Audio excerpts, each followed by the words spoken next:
So mga kaibigan, continue eating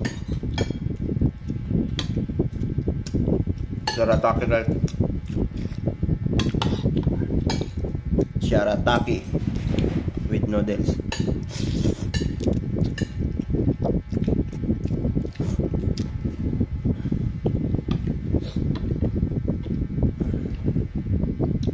Alam nyo kasi may nakausap ako ngayon lang.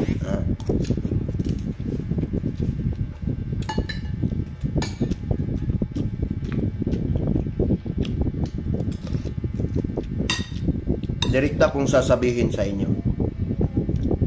I am not the one to serve for individuals out there. I serving the people of this country. I serving the law of this country. I serving the Filipino people, not the politicians. Mind you, ikaw yung nagsasabi.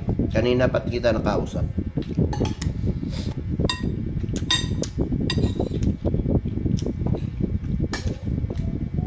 At hindi ako takot na magsabi ng ganito.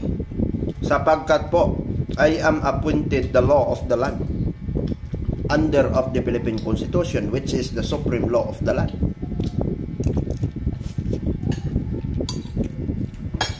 Diba?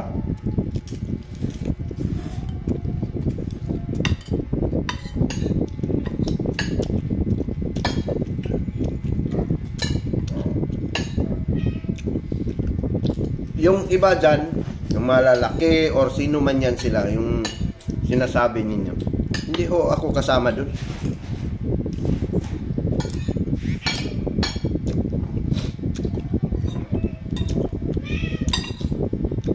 At sabihin mo sa politikong yan na hindi po siya powerful. Only the people of the Philippines.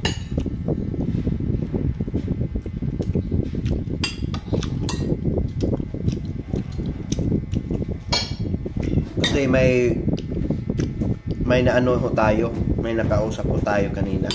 Parang inano niya, inalipusta yung mga army, police, ganon. Hindi po yung tama. At pinuna ko siya.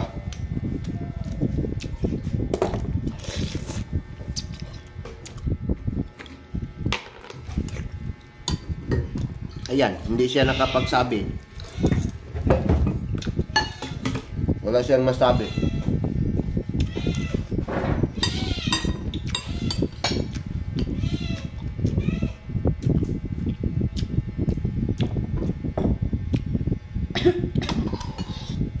Kayong mga politikong nanalo,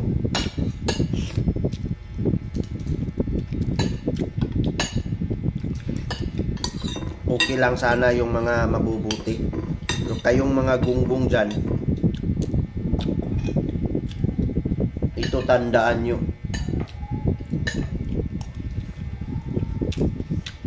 Kung totoo kayong magsiservisyo sa bayan,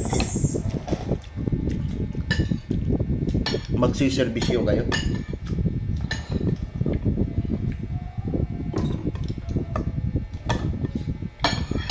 Huwag ninyong ipopolitika lahat. Kung totoo kayo. Kasi in the first place, hindi naman kayo totoo, di ba? Gumastos kayo ng milyon.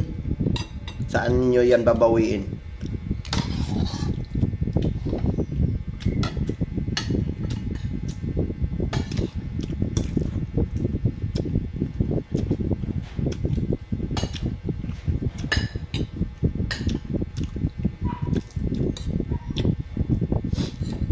Ganun lang, real talk ko tayo dito.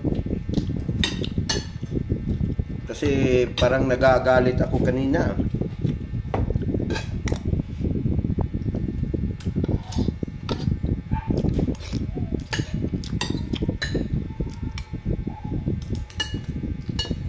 Kung corrupt sila, kung sino man yung nakikita nyo dyan, hindi ako kasali dyan.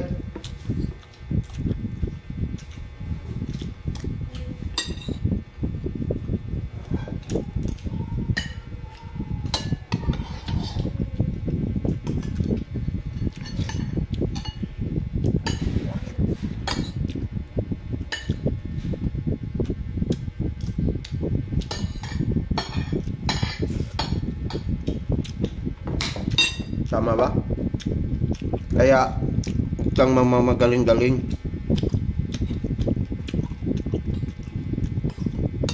Kasi yung amo mo, tuta yan. Tingnan mo yung ulam ko. Ito lang yun. Pero I can stand my ground. What is my ground to my service? That is my ground. It's not yours. Yeah?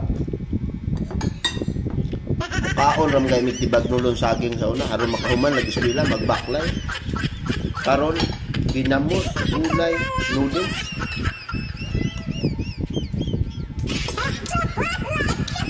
Sanay ako sa ganitong buhay.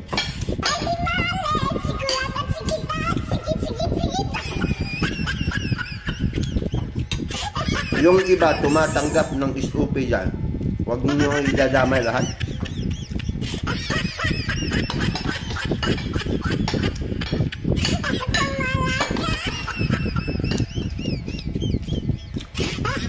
Kasi wala naman tayong ebidensya nun. Sino naman magbibigay ng resibo? Tatanggap ng SOP mo illegal, nilalagyan ng resibo? Diyos Mariusip. Sinugunggong dyan.